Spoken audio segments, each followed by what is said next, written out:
Hello and welcome to the Claret and Blue podcast. This is our post-match reaction for Aston Villa's defeat to Liverpool. A winning run comes to an end.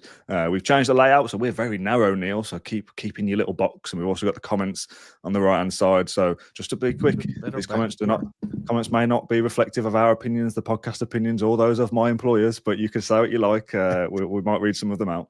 For those listening, Neil Dunworth from the For the Liverpool McGrath podcast has joined me. Neil, you've just done your own as well, so thanks for doing this. How are you feeling about that one? Yeah, pretty much straight after full time. I've gotten all my sweary words out of my way anyway before I come on this professional podcast. So there is always a plus point in that. No, I feel, look, Anfield is not a happy hunting ground. I'm disconsolate with the method of loss. I'm disconsolate with it's just like I made the analogy and I said, there's this thought process that Spurs do Spursy things. Sometimes Villa do Villa-y things, and this is a very Villa-y thing that happened specifically from minute 45 plus 1, continuing on for the whole lot of the second half. I think it was a very meek performance for the whole lot of the second half. But the big thing was, that your whole game plan is thrown into disarray by a very errant pass and a very simple 250th goal for Mo Salah. Now, I know there was a lot of other reasons we were toothless up top and all that kind of stuff as well, albeit we hit the post twice. But the whole game plan, you come out of Anfield with a 0-0 draw, that's gravy on top of the spuds, which were the last two games, So, but we don't, and we kind of come out of it going, we dropped this in the block on our foot here, Yeah, the gravy on we top stood of in the leg or spuds. whatever you want to call it. I love that. Right. We're going to split this show. We're going to do about half an hour if we can. We're going to split the show into 3 parts: the good, the bad, and the context. I've just seen a comment. Bardell's been live this evening as well. Adam, please don't say you both agree with Dan and think we played well. Bardell's lost it. Now, the good, I think we did start well. As you mentioned, Rodgers hit the post in the first few minutes. Cash has had the effort deflected that was saved onto the bar, I think. And not that, again, it's always difficult to get into this because we've lost the game. We played poorly for most of the game. But I think there were parts of it where I thought, we're doing okay, yeah? Like, we're having a good spell of possession. We're playing the way we want to play. Like, there's bits of this that looks all right. This looks like a team that has won 4 in a row, I thought. But that very quickly fizzled out before the goal. And then after it, the second half was pretty much a write-off. I almost texted you about 55, 60 minutes saying, you might as well just start your podcast now. Like, I don't think we're even going to get back into this. Like, I've got no feeling at all that anything's going to change. Did you feel the same? Yeah, look, essentially what happened is we were playing to a game plan and we were doing, like, our game plan was to defend resolutely. It was to catch them offside between maybe about 25 yards out from goal and goal. And we did that quite a lot. And I thought, like, there was a definite game plan to do that, to catch them out and make them have to time their run perfectly. The goal that Ekitike scored was clearly offside in real time. I didn't even swear at the TV when it went in. I went, yeah, that's offside. But it's like so for me. While I don't think I think we had spells where we were able to attack, which obviously denotes us playing a lot better. I thought we were playing very resolutely to our game plan, albeit we were soaking up pressure. And look, that's what I probably expected. So would I say we played well in the first half? I wouldn't say we played well, but we were playing to a game plan that we set up to play. And then that, as I say, you can't do that in the second half. You can't. Like, that game plan isn't worth anything in the second half. Yeah. really had to struggle not to swear that time. I mean, these segments of the good and the bad, I'm sure you can imagine where the duration of this podcast is going to fall in. So I feel like we're pretty much done with the good, to be honest, and we're 4 minutes in. Just to extrapolate a little bit of that, I thought Rodgers played well, again, in a period where Villa weren't really doing much in the parts that he was involved with. Good running, good strength, like little sparks of that's the Morgan Rodgers that we know, right? Yeah, I thought he played well. I thought he was playing through the centre as well. I thought he looked like he got his mojo back. Like, it's difficult to play with those 2 6s, right? Gravenberch and Sabasla and McAllister, and both of them were keeping an eye to him. Virgil van Dijk at one stage got yellow card, and I know it was in the second half for kind of just blocking off his runs. there was one or two times in the first half as well where Gravenberch tried to block off his runs, but Rodgers just kind of powered past him as well. And these were runs off the ball. So I can appreciate definitely Morgan Rodgers looking more like Morgan Rodgers. Morgan Rodgers today for sure. I think Boubacar Kamara played pretty well, but we come to expect that. Yeah. Love the time that he rolled it through Florian Wirtz's legs there in his own box when we were 2-0 down, which looks great for the cameras. But there was some expectedly good performances or expected level performances. But as I say, it's difficult. It's difficult to be very effusive in praise when we lose in the manner that we did, specifically the way the second half went. Yeah, I'm going to come back to these comments in a sec because they're going to go so quick. There's a couple of words like weak mentally and bottled it, which I'm not particularly. I don't think those are particularly accurate in my opinion. We'll get back to that in a sec though. From Green Mamba earlier, 37 times we gave the ball away! Exclamation mark! Exclamation mark! Exclamation mark! I kind of laugh at those stats, not because it's bad, it's good because it isn't, but I'm not sure what the context is around that. 37 times you give the ball away, Neil. Is that a lot? Do you know? Look, I suppose it is a lot, but playing away from home, I don't know. Like as I say, I don't know what the context is. But as I say, it's not something that I've charted. Like if most teams give the ball away 30 times a game or something, 37 is not a problem. Yeah. If it's like 10 a game, then yeah, nothing stuck up top. Like nothing stuck up. The only way we got the ball forward, and it was notable at times. And I know Evan Gassan comes in for a lot of stick, and he probably comes in for a lot of stick for this one. And I still don't think he played like anything above like a 6 out of 10 at the maximum. But he carried that ball in times where he could have slid the ball in behind, and it didn't. And so did Morgan Rodgers, and so did John McGinn. We weren't sliding the ball in behind our two centre halves. And I think that kind of like that counts as a lost ball. We carried that ball whenever we wanted it against this team. And I firmly believe as well that like when you go back and you look at this, when Kirkes and Frimpong are on the field and when there's different right back and left back situation there, that's Liverpool's best right back and left back combination at the moment.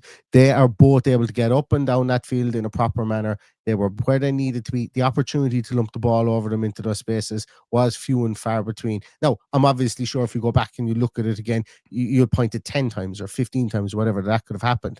But what's the opportunity? Like how, like when somebody has the ball there, like kicking it over into that space, how beneficial is it for one of us to get onto it? And look, the reason I bring that up is because it was spoken about an awful lot in commentary. They mentioned it a couple of times in commentary about, well, Villa haven't gone long in this game. And I'm going, that's because Conor Bradley is an absolutely superb right back. And he's doing a really good job out there too. So it's a great comment here that I really like. It's a bit of light relief from Tom. First time seeing Neil's face. That's not how he looked in my head at all. We get these comments every so often. We had one not long ago about people thought my voice was Matt's face and vice versa, like different combinations of me, John and Matt. I find it baffling that there's so many people that only listen to the point that they'd never seen you before. I know. How much stuff you do, and you've been on our pod and stuff. Yeah, I do get it. I've got it a couple of times and everyone said, I just presumed you had red hair. That's really okay. Maybe I do have a red hair sounding voice. I don't know if there is such a thing. All right, let's get into the bad then. Let's kill everybody's mood if it didn't already. I want to split this into two: the tactical setup and the Martinez error. The tactical setup you've just touched on. The big narrative around Liverpool was they struggle with the long ball, they struggle with balls over the top, set pieces, long throws, whatever that might be. All valid. This is a problem. Yeah. They've been poor over the last few weeks because they've been targeted in that way. Now, Villa, we know, will play the way they play, and that's fine. But Villa have the ability to go long. We see it in games sometimes, but generally the way they want to play is what we saw, playing out from the back.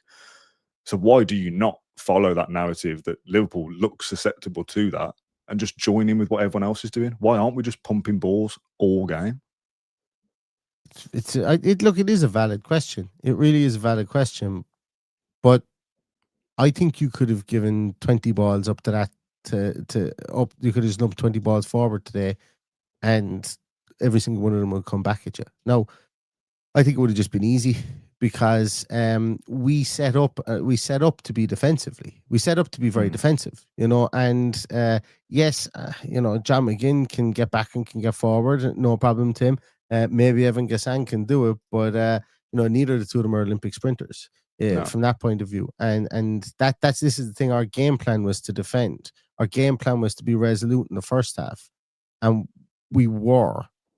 And I can't remember how that Rodgers chance comes about, by the way, whether that was by virtue of a long play up the pitch, but that's in the first few minutes. And if that does go in, I suppose the argument there is that we've gone to set up in a certain way and we've scored early. So does that change the way? Well, yeah, it would have. So yeah, maybe. Yeah, I don't think we would have held the ball up for long enough for our support to get there. I don't think we've shown a propensity to be able to do that at all. Probably in the whole year of 2025. I think something has changed there. But it's. I also believe that the two fullbacks played a completely different way than Liverpool have played this year. Or sorry, they've played, not I won't say a completely different way, but they've been tweaked to play just to their strengths, differently to how Liverpool have played when they've had Kirkes and Frimpong or Kirkes and whoever else playing out there in that right back position. So opportunities may not have been there. And once again, I don't know, because I've got no point of reference other than when I did go back and look at Liverpool's last game, the fullbacks were much higher than they were today. Yeah. That's what it seemed like, and our wingers were our two wide players were back pretty far. Like they were compensating to try and be in more defensive shell, and that is a tactical thing. Yeah. Yeah. But hey, why didn't we try it more? No, put it this way, I would love if Emi Martinez went long in the 45 plus 1 minute. Well, we'll get to it, Neil. We'll get to it. Yeah. Somebody in the comments said that the Rodgers chance came from playing through the back, and I do remember it. I think it was Torres kind of vertical ball forward and a in and out kind of thing. Let's touch on Watkins quickly. Just Roy says there, the bottom comment, we need to talk about Ollie. We have and we will, and I will stand by the point that I've said that I still think he'll score the amount of goals that he tends to score in the league, 15-ish. And I saw one before we started about almost like a gotcha of, I'm looking forward to seeing the run that Watkins needs to put together to get 15 goals. Well, it's what we got left now, 30-ish games, 29 or whatever. Like it's 1 in 2 roughly. I still think he'll do that. There'll be periods where he scores 3 or 4 games in a row. There'll be periods where he doesn't score for 5 or 6 and vice versa. I think he'll get to 15 Premier League goals. It is my opinion. However, he's been poor for a long time in terms of scoring goals. I think a lot of his build-up play has been good and a lot of his hold-up play has been good, not tonight. But in games, he comes on, I can't remember which game it was Tottenham or whichever, I can't remember. The games recently where I thought he's done well despite not scoring. The Man City game, 2 players there, Haaland and Watkins, neither scored, but I thought Watkins was better for his team than Haaland was. Now, the comments are telling me I'm deluded, he's awful, not a hope, I bet you he doesn't score more than 8 goals. I think he will. That's just how I feel about it. Everyone's got their own opinions, and that is fine. He looks like a player who needs a goal, who is lacking confidence, needs a chance to just fall to him and play off some kind of instinct and take a quick snapshot and it go in, bouncing off somebody, whatever it is.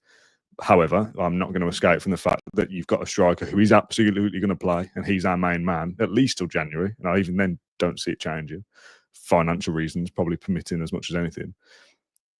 That you have to, this is what we've got now. And this player who's not playing well, that is a problem. Because Villa aren't going to get buying games where Matty Cash scores the winner, or Emi Buendia scores the winner, or an unlikely source of goals scores the winner. You need your striker to get 12, 15, 16 Premier League goals if you want to finish in the top 6. He's very good in pre-season. And I know that's different. Obviously, it's not competitive, but that was what, 7, 8, 9 weeks ago? Like, he's not a terrible footballer. Just looks terrible at the moment. I'm the conductor of the Ollie Watkins fan bus, and I can't see him getting 15 league goals this year. Do you not? Okay. On current form, he's not on track to get that, is he? Of course, he's got 1 in however many, but I think he will get that amount. I hope he does. But on the 1st of November, I can't. There's no way I'd be opening up my betting account and putting on any. I wouldn't even be putting on a single euro. I wouldn't even be that responsible or irresponsible to do it. Now, I just look. I think that I there's been times in his career whereby okay, Right. What I'm trying to say here is, and I was trying to say it in a more diplomatic way. There was times last year whereby Duran was banging him in from left, right, and centre and put a fire under Ollie Watkins. And we don't have a fire to put under Ollie Watkins No, again. that's fair. And I know a lot of people are saying, but he needs to be the main man. He needs to be the guy up front. You know, they put that against him when Ings was there. Maybe that's true. But at the same time, like it's Watkins or, you know, Evan, like, I'll be honest with you, I'd be putting Evan Gassand up there. I know people are talking about Malin. Yes, put Malin up there if you think if you think that's the position for him. I'd like, if you want, I think if you're going to put Malin up there, you change your formation, you put two up there, you put Gassand up there with him. Yeah. Gassand is a 10. Gassand is number 10. Gassand is doing us a favor playing outside in that right wing. You know, the majority of the time he played last year, or I think it was maybe 50-50, was played up top, you know. So I won't say he's doing us a favor. I'm being hyperbolic by saying that, but you know, where is the striker that's in the team outside of Watkins? And that's not me, you know, standing up for Watkins or anything in that aspect. He was not great today, but like, strikers are always measured on goal scoring, you know, and put Daniel Malin up top. If he doesn't start scoring 3 or 4 in 2 or 3 games, do we have the same conversation about him? We put Gassand up top. You know, I'm pretty sure I can't read those comments, but I'm pretty sure people won't want to put Gassand up top. They don't want him on the team, in the main at the minute. So, you know, there's work to be done in the striker position. There's work to be done on the training field in the striker position, regardless of who it is. But yes, I would say, you know, we need somebody to find form up there. And if Ollie Watkins doesn't find form soon, then we need somebody to, like, we need to either share the goals around the team, which we have been doing since the start of the year, or we need to find somebody who can go in that number 9 position and hold the ball up and make that position their own in the absence of Watkins' goals. Yeah, what you've said is completely fair. I get that, but I still think he will get that figure eventually. Enough about Watkins for now. We will inevitably talk about it in the next week. People can have their say on the Q&A and the fan zone and whatnot as well. Martinez, let's talk about that. This is the real bad, isn't it? This is the bad part of the show. A terrible mistake. The what was it, 47th minute in the first half. Now, I'll start this by saying something that we've said before, that Emery said at Villa, I think, but certainly teams before us, of if a player makes a mistake playing the way I want them to, it's on me because I've told them to play that way. That's true. He did. If that's in the 15th minute of the game, it's different. If it's in the 70th minute, it's different. There are times when you can just whack it, just get rid of it. You don't have to play short and play through the press every single moment you get.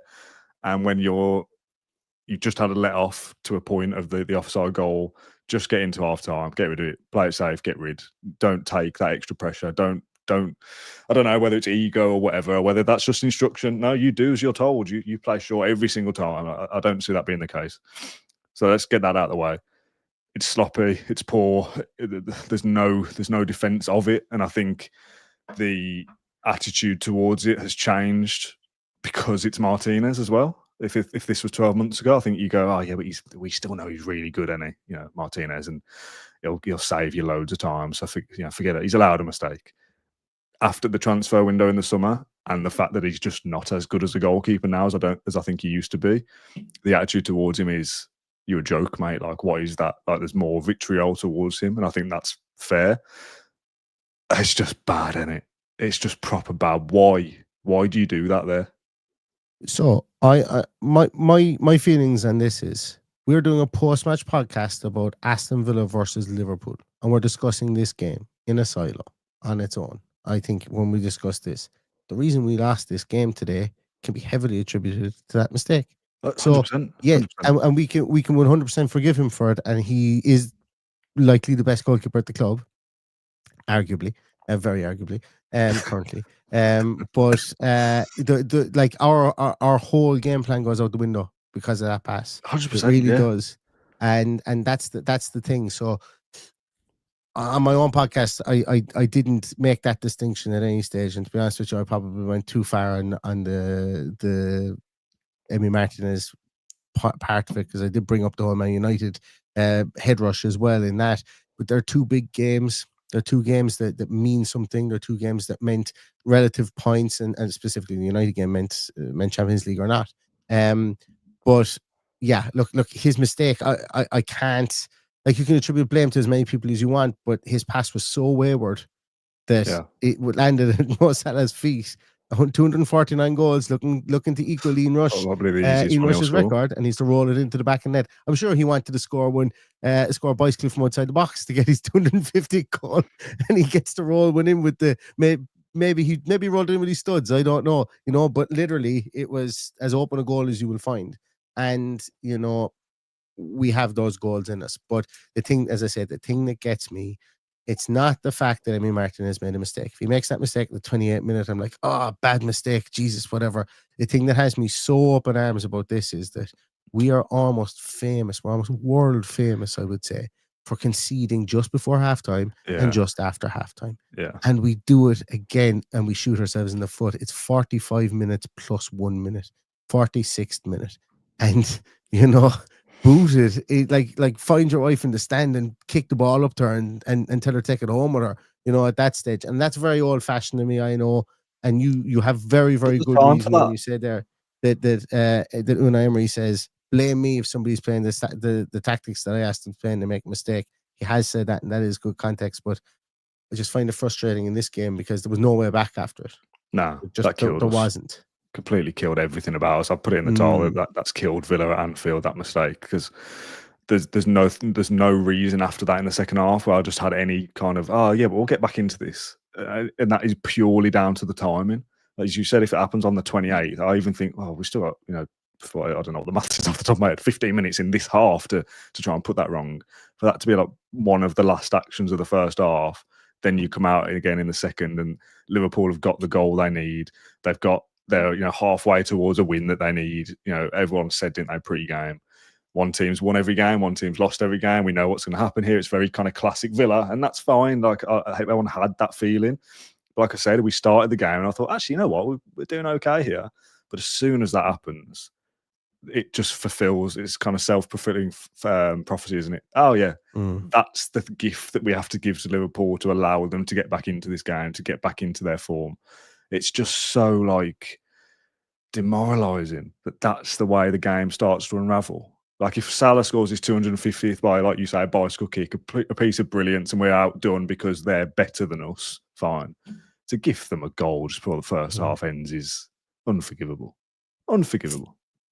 It's like the context of it is it's the biggest talking point of this game. Yeah, it's killed the game. I never thought after that second half started we get back into this, even just at one. Not at all. It's just classic Villa. It's and like, as I say, from a game plan to go out and frustrated, like, as I said at the very start, you come away there from with a point from Anfield, not a happy hunting ground for Aston Villa. You frustrate the team as long as you can. You frustrate the fans. You go into the 68th minute, it's 0-0, and they're thinking about, Villa have hit the post twice, and maybe we have another chance at that stage by keeping it compact, tight, and resolute. And maybe we come out in the second half and we do go a bit longer. Who knows?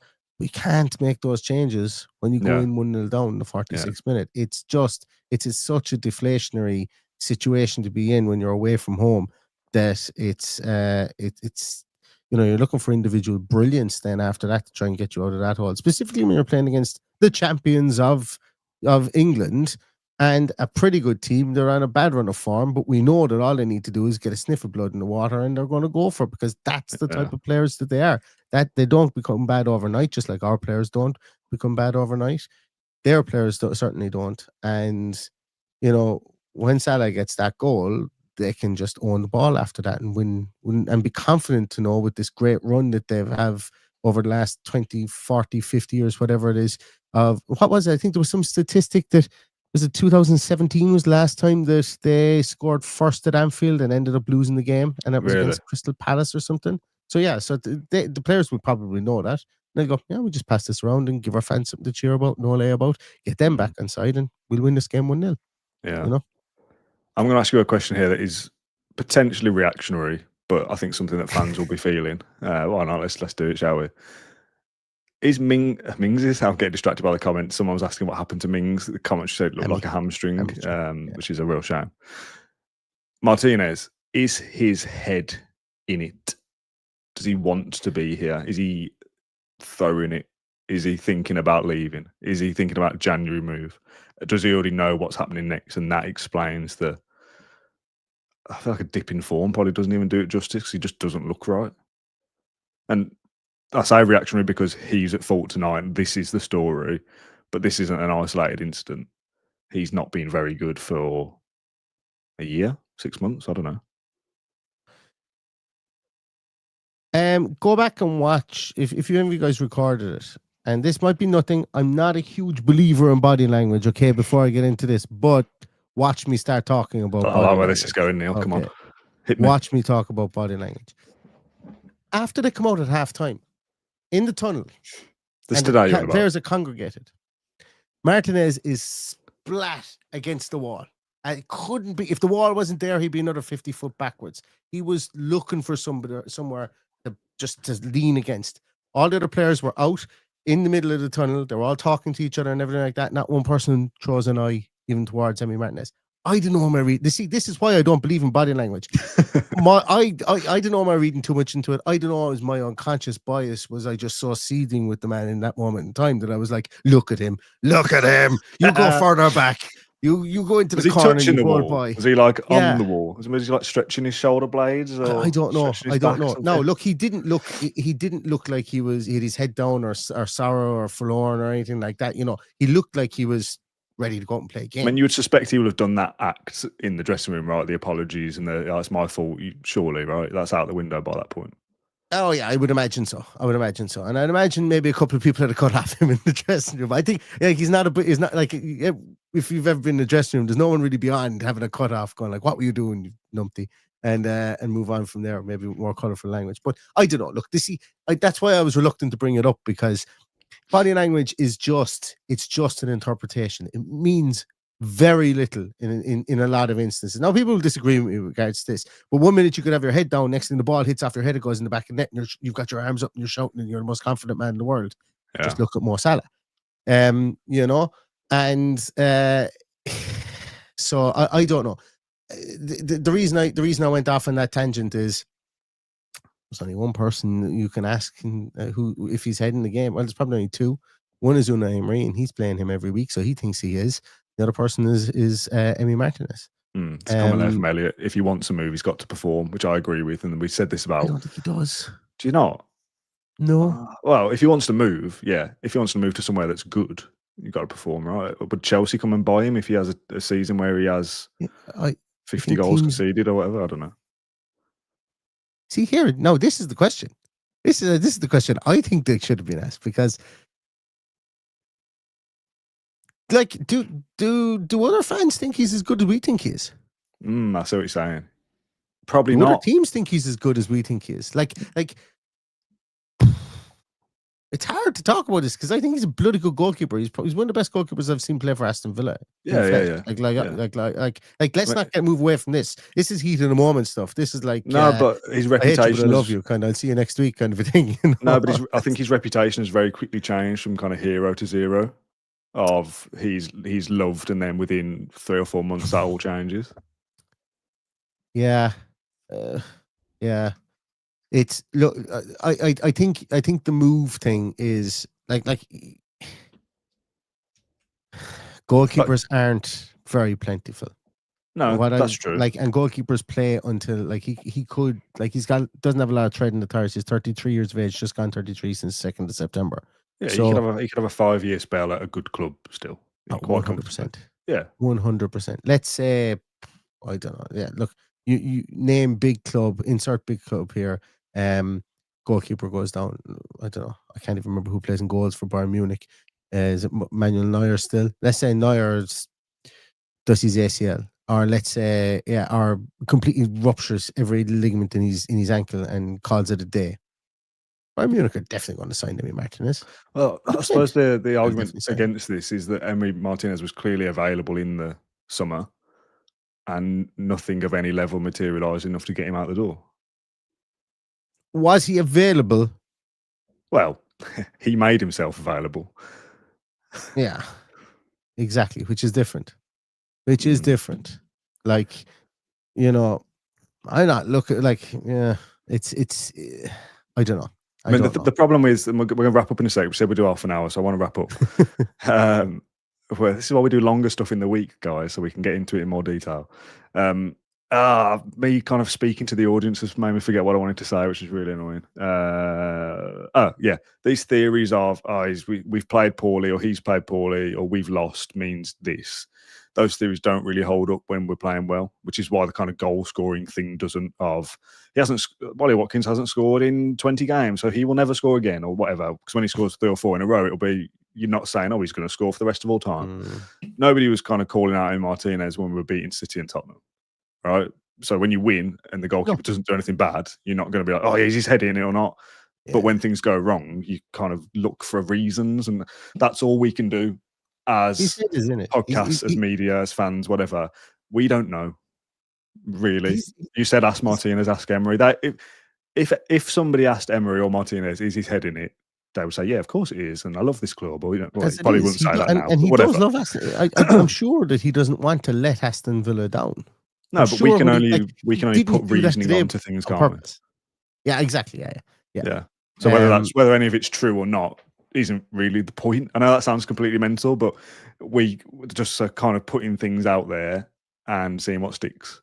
Could he leave in January? Yeah, and if he did, we'd go, oh well, maybe he didn't play well against Liverpool because he's already looking on Rightmove for his new house. Do you know what I mean? So his head's not in it.